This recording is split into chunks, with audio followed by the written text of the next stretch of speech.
notre maître politique qui aime ce pays a confié l'université aux universitaires. Vous n'avez rien foutu. Nous n'avons rien foutu. Mais aujourd'hui, vos dérapages, vous voulez les mettre au compte du président Paul Biya qui a bien pris soin de donner l'université aux universitaires. C'est une affectation. Pourquoi nous faut... Oui, attends. Si toi tu es en fonction, tu es bien, peut-être même après avoir pris la retraite, on te garde, mais toi tu me laisses défendre mon cas. Pour montrer que ça ne va pas. Sinon, moi, bien bonne, ce n'est pas le sujet. Écoutez ce qu'il me trouve. Ce n'est pas le sujet. C'est le sujet que l'universitaire peut-il être libre de ses opinions.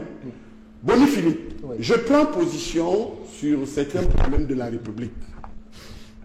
Notamment l'affaire des OTS qui m'a poursuivi jusqu'au comité central. Parce que lorsqu'on me traduit injustement au conseil de discipline, on donne le couteau à mon père Fameux Ndongo de me poser la question. Il me pose 3 questions. Ce n'est pas un secret. Premièrement, avez-vous, oui ou non, soutenu la sortie des OTS? J'ai dit oui. Il m'a dit c'est une faute. J'ai dit je n'ai pas demandé qu'on casse, mais j'ai dit que leur revendication était légitime. Deuxième raison, vous avez traité les ministres de la République de bandits en col blanc. J'ai répondu au ministre d'État Fameux Ndongo. J'ai dit oui, je confirme. J'ai repris une citation de mon maître politique Paul Biya. Il y a des bandits en col blanc, mais je n'ai jamais insulté un membre du gouvernement. Troisièmement, c'était à votre émission. Vous avez dit qu'heureusement que nous avons une armée citoyenne. Sinon, elle aurait pu tourner comme ailleurs. Ils ont traduit que je soutenais que l'armée prenne le pouvoir. Et dans mes conversations avec quelqu'un pour qui j'ai beaucoup de respect, parce que je ne vais pas dévoiler tout ce que le ministre d'État, qui est un frère, un ami, qui m'a avoué, on lui a dit au palais, Fameux me l'a dit, de me mettre à disposition d'une université la plus loin du Cameroun. Pour les collègues qui ne comprennent pas bien ce qui se passe, ce n'est pas une affectation. Philippe Zogo, vous êtes un juriste. On ne m'a jamais affecté. C'est-à-dire en droit. Je suis quand même docteur en droit public et en sciences politiques.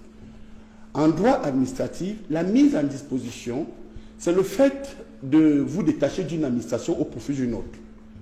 Ils ont donc créé un vice juridique qui n'existe pas. C'est pourquoi j'ai gagné le procès en première, et je peux dire instance, à l'effet de dire que je suis mis à la disposition de l'annexe de l'université de Garoua. Est-ce que ça existe dans la loi académique?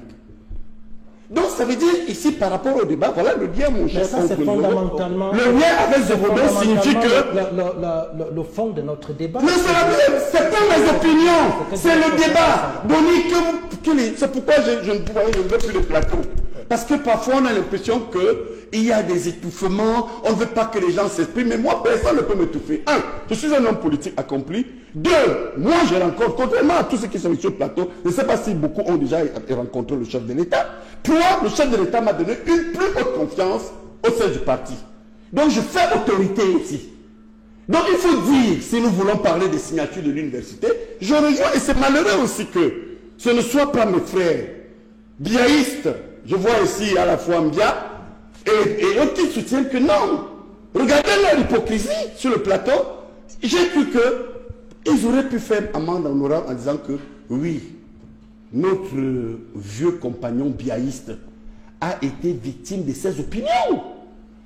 Donc ça veut dire que quand on parle de politisation, nous disons politisation oui, mais si des personnes apolitiques, parce que ceux qui ont initié cette cabale et cette destruction sont dans le calcul de la succession au pouvoir. D'accord, on vous assure. Que ça plaise à Jean-Paul ou pas, Paul a écrit dans ce pays le harcèlement sexuel à l'université. Pourquoi ça vous gêne? Pourquoi quand on parle des réseaux, vous paniquez? D'accord, professeur. Pourquoi vous tremblez? Il faut comprendre que nous sommes les maîtres des universités, les maîtres de la diffusion de la connaissance matérielle et immatérielle. Sur ce point, en matière d'éléments de langage, vous n'avez pas de leçon à me donner. D'accord. Surtout ne montez pas là, parce que j'irai plus loin. Arrêtez-vous, à votre modeste connaissance limitée, à un soutien absolu et parfois hypocrite, ou quand vous êtes sur le plateau, Vous parlez à votre frère. Non, mais un peu de C'est mon frère. Non, mais un peu de courtoisie. Tu n'as pas à me donner Zogo, vous savez, toi tu as mon nom, Zogo. Oui, je Ce sais. que tu ne sais pas, je sors de la tombe. Oui, mais ça connaît ça. Je sors de la tombe et j'ai une bonne connaissance. Et puis, je chute. Professeur, Non, permettez-moi de chuter. permettez que les autres Je chute parlent. non, je chute pour vous démontrer que vous ne soutenez pas le chef de l'État. Pourquoi? Et c'est là où je vais chuter. Mais le processus d'appropriation de l'université, c'est-à-dire laisser l'université aux universitaires, vous êtes même des opposants à bien. Vous êtes dans le parti parce que c'est le président qui l'a initié. Parce qu'avant, l'université était tenue par qui? Par des magistrats, Mbela Mbappé, Foumanakam, Laurent Esso. Ensuite, les universitaires sont venus. Parce que dans le processus de prise en charge de l'université par l'université, on mit Abou Machoui et Babale, notre maître politique qui aime ce pays, a confié l'université aux universitaires. Vous n'avez rien foutu. Nous n'avons rien foutu. Mais aujourd'hui, vos dérapages, vous voulez les mettre au compte du président Paul Biya, qui a bien pris soin de donner l'université aux universitaires. C'est le président Biya qui appelle d'abord Joseph Oona, premier professeur d'université comme chancelier. Les universités européennes, Abotabi va suivre et autres. Et ensuite, c'est le président Paul Biya qui ramène le même Joseph Oona comme ministre de l'Éducation nationale. Permettez que les autres Non, je voudrais remonter qu'ils ne connaissent même pas le président de la République. Vous êtes sur le plateau pour défendre vos intérêts, mais vous ne défendez même pas Biya. Professeur, permettez que les autres parlent. Pourquoi vous ne défendez pas Biya? Professeur, Pourquoi vous trahissez Paul Biya sur le plateau? Concernant l'université, vous êtes en train de trahir le président. vous voulez qu'on vous laisse parler tout seul? Professeur Messanga. Pardonnez-moi, j'ai dit ce que j'avais à dire. Alors, d'abord, je vais m'inscrire en faux contre votre excès de langage. Vos excès de langage, parfois, pour lequel? ça... Même quand vous dites... Mais si vous voulez, ne m'invitez plus dans vos plans. Je n'ai même plus envie de venir sur votre message. Parce que vous me faites toujours les coups. Monsieur Bossili, je peux me lever. Vous savez, vous n'allez pas me lever. Je ne fais pas le chantage. Je veux la paix. Je ne peux pas être dans un palais où on va entretenir le critère. Ouais, monsieur Jean. Pourquoi je suis un universitaire, là? Retirez ça, vous voulez m'humilier? Si vous m'invitez sur votre plateau parfois pour me donner des leçons d'excès. Alors, les téléspectateurs qui nous suivent savent que de ma part, il n'y a pas eu d'excès de langage. Vous voulez étouffer une réalité. D'accord, professeur. Nous continuons. D'abord, je voudrais préciser qu'on peut considérer que c'est un petit excès de langage lorsque vous dites que les connaissances du professeur Biya sont limitées. Nous comprenons le biaïsme. Oui, bien sûr. Pas scientifiquement. Oui, mais professeur, laissez Parce les que autres Biya a dit que c'est le nom. Laissez les autres parler, Non, professeur Messanga. Oh là là. Je vous laisse parler. Mais je me pose en faux. Lorsque Biya dit que c'est Biya qui est plus. Professeur Messanga. Même si même de va vous corriger demain. D'accord. Même de va vous dire que sur le plateau. Professeur, c'est désagréable. Biya ouvre les postes, c'est pas lui qui C'est recrute. désagréable. Ce n'est pas Biya qui recrute. Professeur Messanga, c'est désagréable que vous parliez tout seul. Vous ne pouvez pas faire une émission tout seul. Oui, c'est ça. Même si vous avez des choses à dire, je vous en prie, s'il vous plaît. Je continue de dire que lorsque nous prenons la peine de faire venir des gens, et ça vous êtes presque un titulaire de ce plateau, professeur, nous avons le droit, l'obligation d'être avenant avec des gens qui viennent sur notre plateau. Et donc on ne peut pas, parlant du professeur Biya, dire, quels que soient les cas, quels que soient les cas, moi, je vous en prie, laissez-moi parler. Vous ne pouvez pas parler au même moment que moi. Non, je vous en prie, vous êtes des universitaires, et c'est vous qui dites, j'ai dit, je m'inscris en faux contre le fait qu'on vous qualifie de connaissances limitées. Sur le biaïsme. Non, quels que soient les cas. Il n'a pas dit biaïsme, sur le biaïsme. Je ne veux pas limiter. Donc, s'il vous plaît, nous allons vers la fin. Laissez-nous parler. Parce qu'il y a 3 RDPC. Non, il ne peut pas avoir 3 RDPC. Le professeur Messanga n'est pas. Non, je suis biaïste. Il n'est pas RDPCiste. Collègue, vous savez, oui, professeur. le biaïsme, c'est un esprit mystique. Vous comprenez? Qui est au-dessus des petits complots que les gens mènent lorsqu'ils abordent la casquette. Mais regardez comment le RDPC c'est. Professeur Messanga, alors je souhaite vraiment que nous allions sur 2 minutes chacun. Très bien. S'il vous plaît, sur 2 minutes chacun. Est-ce que vous pensez que l'université, dans le sens du dévoiement du rôle de la politique dans l'université. Est-ce que l'université doit être ou peut être dépolitisée au Cameroun, tel que ça se passe? Puisqu'on a l'impression que la politique dans l'université devient forcément, finalement, un travers qui fait dysfonctionner l'université. Non, je voudrais emprunter une expression de Fridolin qui me permettra davantage d'illustrer ce que j'ai écrit ici, les universitaires changent de veste. Je vous assure, si vous lisez cet ouvrage ici, c'est la Bible de la gouvernance sous Paul Biya. Ça, le président m'a félicité. Et d'ailleurs, il a été très fier. C'est 700 pages qu'il y ait eu quand même quelqu'un qui ait pensé à transmettre la gouvernance et les épreuves de sa gouvernance. Et parmi ces épreuves, il y a la politique universitaire. Vous voyez, je vous dis, je le dis avec autorité. Ce n'est pas le président Paul Biya qui recrute. Paul Biya a libéré l'université. Je vous dis, Paul Biya, vous savez, pour moi, c'est un génie politique. Qui, quoi que l'on dise, qu'on aime Paul Biya ou pas, moi, je ne regarde pas les appartenances de l'ombre sournois. Regardez comment certains tremblent parce qu'ils ont encore peur que je dise voilà un homme des réseaux. Mais la vérité est que tout le monde et puis les étudiants nous écoutent et puis ceux qui nous notent, hein, c'est pas nous qui parlons ici, ce sont nos étudiants qui nous écoutent ce jour et ce sont les téléspectateurs qui apprécient et qui se disent que enfin nous sommes tellement étouffés par le harcèlement sexuel par exemple, par l'autoritarisme, par le clan. Et j'en prends à ce que Nke a dit ici, lorsqu'il a parlé de politisation à l'envers. La politique au sens politicien. Moi, je me rappelle, quand je suis entré à la Sorbonne et à Sciences Po Inalco de Paris, quand vous arriviez, Boni Philippe, il faut qu'on le dise à nos étudiants. Je l'ai toujours dit à mes étudiants. Je leur disais que je ne viens pas parler de politique, mais je suis pro-Biya. Bon, et quand vous arriviez, il y a une politisation qui a construit l'université universelle. Par exemple, nous, en France, quand je dis en France, nous qui avons été à l'école en France, permettez-moi de corriger rapidement cette sémantique. Zogo le sait, dès la rentrée, je me rappelle en première année à la Sorbonne, vous aviez le bizoutage qui commençait et il y avait des équipes des étudiants de gauche qui entraient. Vous avez les équipes des étudiants de droite, les équipes des étudiants centristes, les équipes des étudiants d'extrême droite. C'est pas ça, Zogo, professeur. Bon, ça veut dire qu'à la base, la plus-value préparait le futur étudiant à s'imprégner d'une idéologie qui va être demain un choix de gouvernance. Absolument.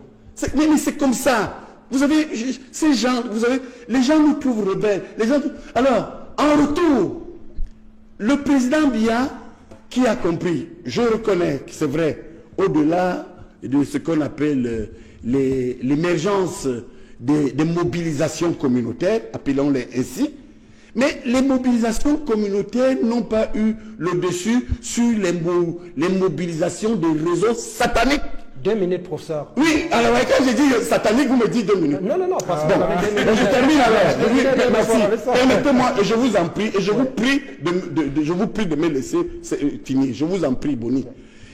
Vous savez, je le fais parce que quand vous voyez l'émergence des pasteurs, vous voyez, moi je suis un chrétien catholique. Vous voyez les musulmans qui émergent. Vous voyez les églises évangéliques. Les gens veulent être libérés. Et lorsque nos étudiants, ces Camerounais de demain, voient enfin qu'il y a encore des éducateurs qui peuvent dénoncer ces points d'ombre à l'université, je vous assure, Boni, ils vont vous remercier. Et si vous êtes même honnête, en lisant même les réseaux, les étudiants réagissent, parce que je les connais. Ils vont vous dire énormément. Ils en souffrent. Si on devait lire je vous dis que le harcèlement sexuel à l'université, la mobilisation des réseaux sataniques, où on vous dit par exemple que si vous n'appartenez pas à tel ou tel cercle, vous ne pouvez pas arriver. C'est ça. Et à l'origine de la destruction même du mental du jeune étudiant. Moi j'ai eu un jour à lire un jeune étudiant qui vient me voir. Et il me dit, oui, professeur, je voudrais que vous m'encadrez parce qu'on me dit que vous êtes brillant, que vous êtes franc-maçon comme moi. Mon père m'a dit je ne suis pas franc-maçon. Par exemple, je n'ai rien contre la franc-maçonnerie. Il faut aussi que je le précise. Parce que lorsque vous le dites, la tropicalisation de la franc-maçonnerie a tué l'Afrique. Je voudrais vous dire quelque chose, Boni. Oui. Mon directeur de thèse de sciences politiques, j'ai 2 thèses sur le contrôle du monsieur le conseiller technique et de mes pairs. J'ai une thèse nouveau régime de sciences politiques, de Sciences Po INALCO de Paris. Et j'ai été titulaire d'une thèse de droit public de l'Université de Paris 1. Mon directeur de thèse, Philippe de Crène, Joël Le Morzelec, Sciences Po INALCO, ils m'ont fait soutenir et ne m'ont jamais demandé d'entrer dans la franc-maçonnerie. Ils étaient francs-maçons et je les respecte. Mon directeur de thèse, Michel Alliot, qui avait une femme ministre de la Défense, était franc-maçon. Et quand j'ai changé avec lui, il était grand maître d'Orient. Il ne m'avait jamais demandé d'entrer là-bas. Mais quelle est cette affaire où la tropicalisation amène de cette affaire, amène des professeurs à entretenir, même dans les soutenances, c'est là où il parle de politisation à l'envers. C'est-à-dire que une dimension satanique, une dimension sauvage, appelons-la ainsi, parce que faire soutenir un étudiant, parce que cet étudiant n'a pas adhéré à votre vision. On parle du micro, on le voit aussi peut-être en dehors de l'université, ça a contribué à tuer l'État. Alors moi qui suis biaïste, pour finir et chuter, c'est pas ce que le président Paul Biya nous a proposé. Et ce n'est pas notre offre politique, des biaïstes, dont le RDPC devrait s'approprier, c'est les valeurs de rigueur et de moralisation. Mais il faut le dire, et je suis là-dessus, malheureusement, ce qui existe à l'université et ce qui se développe, et personne ne fait une pétition politique à cet effet, c'est l'entretien de la relation du maître et de l'esclave. C'est-à-dire qu'aujourd'hui, ce qui perce et qui perturbe, moi je prends même le cas des lyriques, et j'ai eu des témoignages, j'ai écrit à les directeurs, j'ai écrit à mon quoi, j'ai écrit qu'on arrête. Mais ce qui a perturbé, à un moment donné, cette grande école, et je crois que c'est ce qui m'a d'ailleurs même foutu, où ils ont tenté de me foutre à la porte, parce que j'ai un de mes cousins, membre du gouvernement, que je ne vais pas, quand je dis cousin, je l'ai même déjà trahi, qui est venu me dire que les loges t'ont condamné. Tu n'y es pas, et ils se sont posé la question un jour, comment Messanga a fait pour arriver à ce stade alors qu'il n'est pas avec nous? Comment vous pouvez tenir la chandelle des ordres et vous laissez ce monsieur membre du comité central? Vous étiez chef de département. Et vous laissez ce monsieur membre du comité central et chef de département. Et on m'a donc appris que les tropicalisés qui zombifient par leurs sales choses-là, l'université, m'ont condamné à mort. Il fallait donc appliquer la condamnation à mort. Il faut chuter pour ça. C'est fini, j'ai chuté. Il fallait donc appliquer cela. Et je crois que la politisation, la politique politicienne à l'université, c'est-à-dire la politique des partis, elle est importante. Pour preuve, regardez bien ce qui représente ici le RDPC. Ils ne sont même pas capables de reconnaître que le président Paul Biya a donné l'université aux universitaires. Mais malheureusement, les universitaires ont mal managé l'université parce qu'ils sont sortis du rail programmatique, idéologique, pour entrer dans le mystère. D'accord. Pour entrer dans le mysterium factum. D'accord, professeur. Et c'est ça la réalité. Il faut arrêter ça. Moi, je crois que la politisation, elle est bonne. Moi, je suis bien content de savoir qu'à l'université, on peut avoir des gens qui sont pour la rigueur de Paul Biya, la moralisation, pour le SDF et autres, et qu'on fasse la compétition. Vous avez dit l'exemple du professeur Famdongo. Avec Famdongo, c'est une vision. Mais malheureusement, ceux qui nous commandent... Apprenons à chuter pour ça. Vous êtes parti sur deux minutes. Oui, non, c'est la chute, j'ai fini. Zoro est donc allé dire, excusez-nous, parce que l'université, c'est le bavardage aussi d'abord, c'est la parole. C'est la parole. L'université, c'est la parole. Excusez-moi de vous l'avouer. Et Zoro n'a pas eu tort de vous dire que, malheureusement, ce qui pouvait porter l'idéologie du président, et c'est ce que j'ai reproché longtemps à certains décideurs, comme en Chine, il fallait qu'on laisse les biaïstes commander l'université. Parce que nous avons choisi la voie du président. Regardez le nombre d'opposants qui sont nos patrons. Quand je dis pas des opposants de l'homme, parce qu'il y a même deux types d'opposants. Il y a des vrais opposants comme notre estimé collègue qui est ici. Mais il y a des opposants qui ont torpillé le système et qui ont dit, voilà, on n'entre pas dans un parti. Dans un parti, mon point de vue. Ok, d'accord. Et c'est ce type d'opposant merci. Qui a failli finir même avec Zoro. On les connaît. Donc nous voulons que l'université soit politisée et comme ça nous allons rivaliser avec nos idéologies. D'accord. Le système en place est tellement pervers que même dans ces affaires de dénonciation d'homosexualité et de secte, d'homosexualité et de harcèlement sexuel, ils utilisent cette arme-là pour tenir les autres. Ils peuvent t'accuser d'avoir harcelé une fille sur aucune base. C'est ce que j'ai subi en 2016. Où le ministre m'a demandé pardon après. Je dis vraiment, moi, c'est est-ce que monsieur bien? Voilà, il confirme. Donc, cet environnement doit être complètement repensé. Mais la question qu'on se pose, que je pose à vous autres, les sénateurs, les chers collègues, comment pouvez-vous comprendre qu'en 43 ans, vous pouvez signer une motion de soutien, on appelle la candidature, pour un vieillard qui a 93 ans et qui, pendant 43 ans, a laissé ce pays comme ça. C'est la question fondamentale qu'on se pose. Quel est votre rôle fondamentalement aujourd'hui dans une société en décrépitude? Seulement c'est louanger. En fait, nous sommes, nous, universitaires, devenus l'obstacle épistémologique qu'on devrait démêler. C'est ça qui est la vérité. Nous sommes devenus un obstacle à la science. Et le fait d'interdire aux gens de critiquer, le fait de vouloir museler, le fait de vouloir prescrire aux gens comment ils doivent parler, ça vous enlève le droit de revendiquer le statut d'universitaire. C'est une démocratie libérale. Donc, dans ces conditions, moi je vous invite, chers collègues, à contester. Parce que c'est la seule condition pour faire fuir les ténèbres, l'obscurantisme. Je vous invite à être au service de l'évangile de l'enrichissement. L'enrichissement, ça suppose quoi? Ça suppose qu'on fait tout pour ne pas suivre les traces des griots. Ces gens qui parlent beaucoup fort, qui parlent avec le bon français, c'est des griots. Le griot, c'est quoi? C'est lui qui chante seulement, il ne veut pas savoir si c'est bon ou c'est mauvais, il chante les louanges. Parce qu'il sait qu'à partir de là, le roi va le considérer et il va lui donner lui jeter quelques graines de maïs. D'accord. Et je vais terminer par quelque chose. Oui. On a un problème sérieux actuellement. Notre école n'en est plus une. Quand vous allez, même au niveau de l'école primaire, il y a des exceptions, je sais. Les gens ne parlent qu'en termes de statistiques. On a fait tel nombre de gens, on a déjà conçu tel nombre d'universités. C'est les statistiques pour embrouiller les gens. Alors que la science est évacuée de l'université. Que faut-il faire donc? Il faut réévaluer le système d'enseignement, formation, apprentissage à l'université. Il faut, première chose, il faut instituer une véritable politique de la recherche.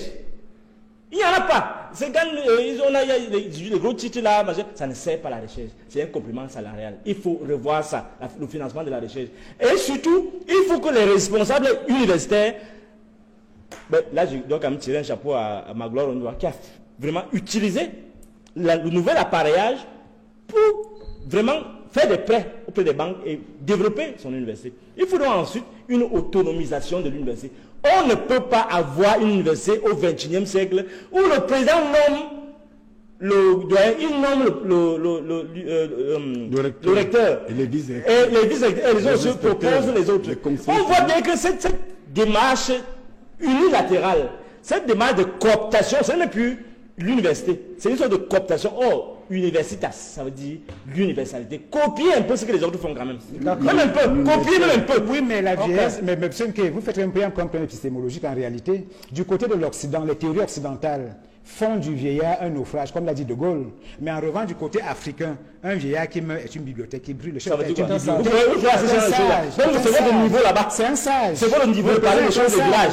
Nous sommes en République. C'est un sage qui tient un république. Ça veut dire quoi? Ça veut dire qu'il y a la loi. Monsieur Noir. La République, vous allez dire la loi qui interdit, qui fixe un âge limite. Un âge limite, c'est ça? Non, je me dis que. Mais quelle est la loi? Je veux répondre. Quelle est la loi qui fixe? Je demande, monsieur Mbia. Oui, monsieur Mbia. Oui. Je sais quand vous risquez gros. Quand vous êtes ici. Mais laissez-moi parler. On ne va rien vous faire en fait.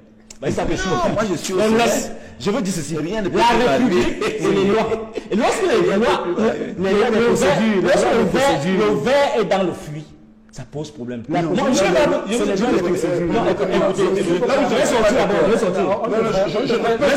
sortir. Monsieur, je n'ai pas fini. Oui, je ne peux pas. Là, moi, terminé, tu vas parler. Bon, alors fini, après je vais réagir aussi. Il t'a envoyé pas de parole. Non, c'est tous les gens qui défendent bien mal, tu vas mourir, tu te blagues.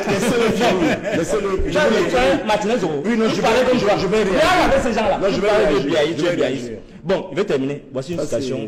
Comme vous qui aimez beaucoup les citations, je vais vous donner une citation de Eboussi Bilala.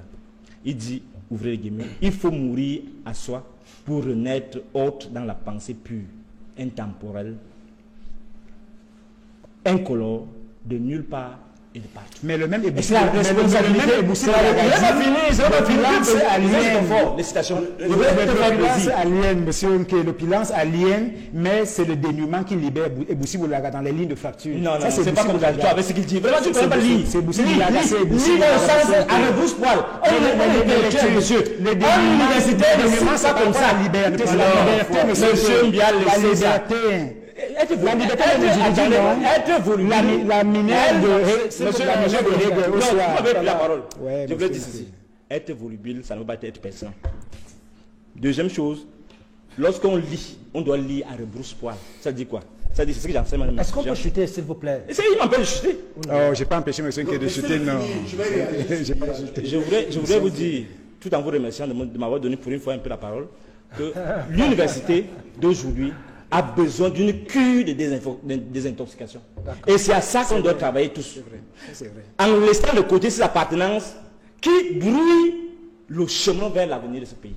D'accord. Que nous ayons une université où tous ces travers n'existent plus, ou existent moins, puisqu'on a l'impression que c'est très prononcé jusqu'ici. Le cas du professeur Kapto, le cas du professeur Messanga et même de Dr. Nke. D'abord, quand on consulte les classements internationaux, l'université du Cameroun est très très mal classée. Et moi, je l'ai consulté il y a 3 mois. Peut-être parmi les 10, on trouve les universités du Nigeria, les universités d'Afrique du Sud, ainsi de suite. On parcourt les 50, 70 places, on ne trouve aucune université du Cameroun. Donc, ça signifie que le problème est beaucoup plus profond. Ça va au-delà des péchés qu'a évoqué Sa Majesté Monsara Nyanding. C'est-à-dire qu'il y a un problème d'organisation. Et la question essentielle, c'est que est-ce qu'aujourd'hui, il est possible de réorienter l'université vers les missions attendues pour le développement? C'est ça la question fondamentale. Et ça renvoie non seulement à des réformes internes à l'université, mais même peut-être aux réformes même du système. C'est-à-dire le système tout entier. Lorsqu'on a des recrutements, par exemple, parce que la politique c'est partout. Moi j'ai vu dernièrement les jeunes candidats du Nord qui ont des PhD se plaindre qu'on ne les a pas recrutés. Or, ce genre de plainte va nécessairement conduire le pouvoir politique à intervenir. C'est-à-dire qu'il y a un certain nombre de conditions qui favorisent même l'intervention du politique. Au-delà de la politisation qu'on pourrait dire induite, mais il y a déjà l'environnement institutionnel lui-même qui favorise. Et il y a des préoccupations comme l'équilibre régional. Vous savez très bien que dans notre pays, lorsqu'on a une série de nominations, le réflexe est que on regarde qui a été nommé. Et il y a des cas où il y a des communautés qu'on dénonce de confisquer tous les postes. Et ça, c'est des considérations qui sont extra-universitaires, mais qui vont infléchir, qui vont agir dans le système. C'est pour ça que c'est vraiment un travail très global. Réforme universitaire, c'est vrai, à l'intérieur, mais il faut se demander comment l'environnement extérieur agit sur le système universitaire pour peut-être envisager des réformes plus générales, n'est-ce pas, qui permettent, à défaut de supprimer ces mauvaises dynamiques, au moins d'empêcher que les mauvaises dynamiques de la société viennent perdre